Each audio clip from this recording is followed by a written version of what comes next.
What is going on, guys, and welcome back to my channel. This is it. These are the final videos that I will be posting on my channel. The first one of which is the top 5 best films of 2018. Now keep in mind, I have not watched every movie this year. There's a lot of movies that I haven't even watched yet. Mary Poppins Returns is not on this list. I haven't seen it yet. Upgrade's not on this list. Movies that I just haven't had a chance to go out to the theater and see this year, or I just haven't rented or haven't bought or anything like that. They're not going to be on this list, unfortunately. But the movies that I have seen and the ones that I've bought and the ones that I've seen in the theater, these are all on the list. Now, there are a couple of honorable mentions, and the first honorable mention is Ralph Breaks the Internet.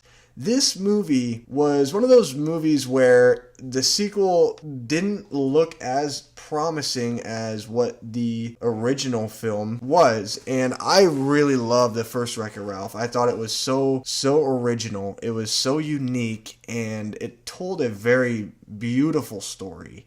And it did so in such a way that was very reminiscent to what we get for a lot of hero films, where somebody who has kind of been mistreated or kind of misdirected wants to go out and find out who he is as a person. In this film, with Ralph Breaks the Internet, he is trying to help his best friend Vanellope get a steering wheel so that way her game can be back online. And I think it's so cool the way that they use the internet in this movie. It tells a very beautiful narrative. I think there's a lot of emotional ties in this movie, and to me it just stuck out as one of the better films of this year. It's not in my top 5, but it is an honorable mention because it's such a good film. My last honorable mention is Ready Player One. This film, if you would have told me when I first saw this film in theaters that it would not make my top 5, I would have been like, you're crazy. But that's just the year of film that we're having. Ready Player One is inventive.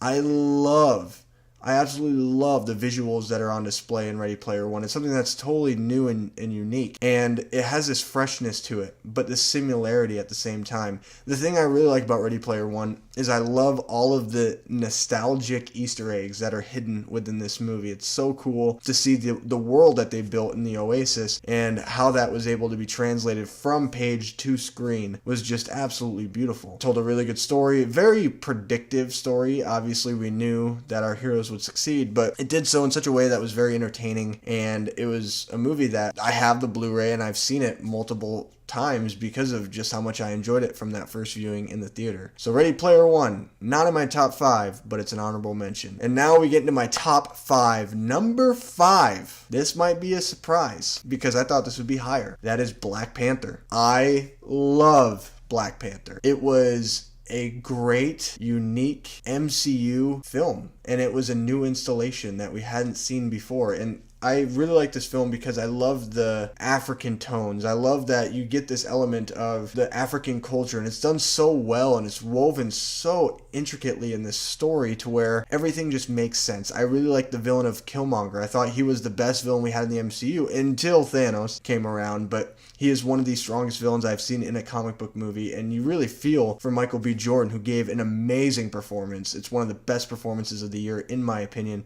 and he should be nominated for Best Supporting Actor at the Oscars. The Academy, you need to do it. Number 4, The Incredibles 2. I think part of the reason why this movie is number 4 for me, and it beat out Black Panther and Ready Player One and Ralph Breaks the Internet, is because this movie had so many years to just get us all hyped for it. I was absolutely excited for this movie. It was one of my top probably 3 or 4 most anticipated films of the year just because of how much I love the original Incredibles. I grew up on the Incredibles. That was my generation, and being able to see the Incredibles 2 in theaters 15 years later was just absolutely flooring. It was amazing, and it was so cool because the adults, they could take their kids, but it's like a movie that they grew up with, and this sequel did a lot of justice to the first film, and I actually still believe Incredibles 2 is better than The Incredibles. I know, it's an unpopular opinion. You might not feel the same way, but that's how I feel, and that is why it is my number 4 of the year. Just such a great, awesome film. At one point, I thought it was the best animated film of the year, but there's another one on this list that you'll see which one that is. And it probably should be no surprise if you've seen one of my last reviews that I've done. Number 3, Avengers Infinity War. I love this movie. I saw it 3 times in theaters, which I don't usually do that for a lot of movies. I'd seen it Thursday night when it first came out, the opening night. I saw it Friday night with my buddy Jacob the next day, and then I saw it a couple months later. We have like a cheap theater in Rexburg. I went and took my wife. She's not really huge into the Marvel movies. She likes them, but she can wait. Sorry, I'm just looking outside. It's really beautiful outside, and there's chickens. I'm still in California. These are going to be my last couple videos in California. So say goodbye to this space. I really loved the storytelling in Avengers Infinity War, because even though this movie felt very weighted and there was a lot going on, there was a lot of characters and a lot of storylines were kind of trying to be patterned together and kind of flow nicely. It was all about Thanos, and I loved the fact that Thanos was the main character in this film. I love Thanos' character. I do. He's a phenomenal villain, the best we've ever had in any of these movies, in my opinion. Him and Heath Ledger's the Joker are the two best villains. Now, Heath Ledger's the Joker is better, and this is comic book movies. Overall, it's Darth Vader, but in comic book movies. But I think Thanos was just so compelling, because when we first saw him before Avengers Infinity War, we're like, oh, this guy's just pure evil. He wants to wreak havoc on the world. He wants to kill people. But that's not what his plan was at all. And if you actually watch Avengers Infinity War, and if you watch it multiple times, you can start seeing the layers of how he doesn't want to do this, but he has to, and he feels like this is the right thing. I feel like he's right in ways. He's just going about it the wrong way, and it's just kind of like Killmonger in that same situation, but just executed better. And it's just really entertaining to watch. I mean, the 2.5 hours fly in this movie. I just absolutely love it. It's a great time, and I have it on Blu-ray. Cannot wait to go home and watch it. But now, my top two. This one was really hard. I was going back and forth. Yeah, this is my concise opinion, and this is my final decision. It could change in 5 years from now, but right now, it is as it stands. My number 2 film of 2018 is A Quiet Place. This was my number 1 film all year long. All year, this film was at the top, and I thought, there's no way A Quiet Place is going to get dethroned, and it did. And you'll find out what my number 1 is. It shouldn't be any surprise to anybody what my number 1 is. But, sorry, that was weird. And there was just like a speck of dust. Did you see that? Yeah, right there. Boom. Crazy. Sorry. Anyway, A Quiet Place. This movie is so intense. It is directed so well by John Krasinski, first off. You could tell it's made from a smaller scaled budget, and it's so effective. The premise is so effective. There's not really a lot of dialogue in this film, but it doesn't need that. That's not at all what the purpose of this movie is. I think it's more scary because if I was to live in that situation, how would I react? I like talking. I like making videos for you guys. I wouldn't be able to make any videos. I'd just have to do sign language if I wanted to make a video. But the thing about A Quiet Place that floors me even more is when I watched this movie in the theater, I was so engaged at what was happening that every time somebody made the slightest movement, and you could hear like popcorn crunch or somebody was, drinking a soda, you can hear it very loudly, like super loudly. You're like, wow, that guy is really loud. And not only that, but you're just like, yeah, that guy's dead. That guy is dead. You get engaged, you get enthralled, you become a part of this world that is being set up and built.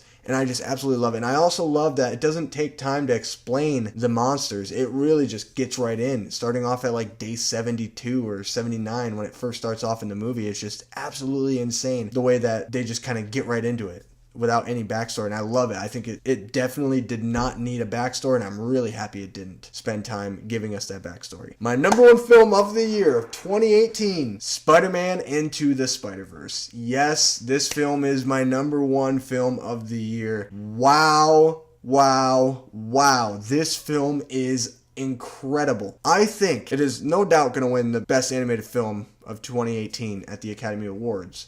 This film should be nominated for Best Picture. Will it? Probably not, which is sad because this film deserves to be nominated for Best Picture. I'm not saying necessarily it needs to win. I haven't seen a lot of those types of films. I haven't seen like The Green Book or Roma. I know I've wanted to watch Roma for a while.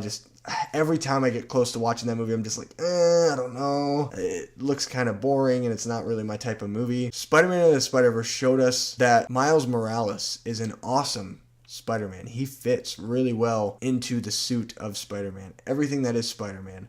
And it shows us different dimensions, different alternate universes of Spider-Man. And I thought that was going to, drive me nuts throughout this movie, but it does so in such a way that it articulates the entire story and the entire history of the Spider-Man character. You get to see things that you never thought you'd see before. You get to fall in love with characters like Spider-Ham, Spider-Gwen, Spider-Man Noir by Nicolas Cage, voiced by Nicolas Cage, which is awesome, Peter B. Parker. It creates this world that just makes you emotionally invested in each and every one of these characters. There's really not a lot of cons. I thought the animation style was absolutely beautiful and unique, and I thought it would bother me when the movie first started playing, but it works really, really well, and it's such a good movie. I could go on and on talking about how great this movie is. I just think it's absolutely amazing what they were able to do with the Spider-Man character and do something so unique and so different that we haven't really seen before, but also make it feel familiar, where we can relate with Miles Morales. We can understand what's happening with him, because we've never really seen it, where no Spider-Man movie has ever really shown how hard and how difficult that challenge is of becoming Spider-Man, becoming the new face of your world. Makes it that much more appealing. The character arcs in this movie are absolutely groundbreaking. So, Spider-Man and the Spiderverse is my number one film of 2018. It is the holy film of the year. Anyway, guys, this is my top 5 best films of 2018. I'm really happy. I don't have any more films I have to watch this year. I am so looking forward to 2019. There are so many great films that are coming out, and that list will probably be a top 10. I could have done a top 10, but I felt like it was going to stretch it a little bit. I didn't really feel comfortable with doing a top 10 because of the fact that I haven't really seen a lot of movies this year. It's just been kind of a crazy year. I've been really busy with school. It's just been kind of hard sometimes to get out to the theater to go see certain movies, but that will change next year. Next year I should be able to watch every movie I want to in theaters, and it's going to be a lot of fun, and I'm really looking forward to 2019. But anyway, guys, what is your list? Let me know below in the comments, and let me know what your number one holy film of the year is. Guys, make sure you like this video, subscribe to my channel if you are new. 2019 is going to be a killer year. I will be doing an update video very soon and what's to come in 2019. There are going to be some new series happening. There's going to be a new podcast that I'm doing with my buddy Cameron, and yeah, so 2019 is going to be pretty busy. I will address all that in a future video. But anyway, guys, I will see you in my top 5 worst films of 2018. Goodbye.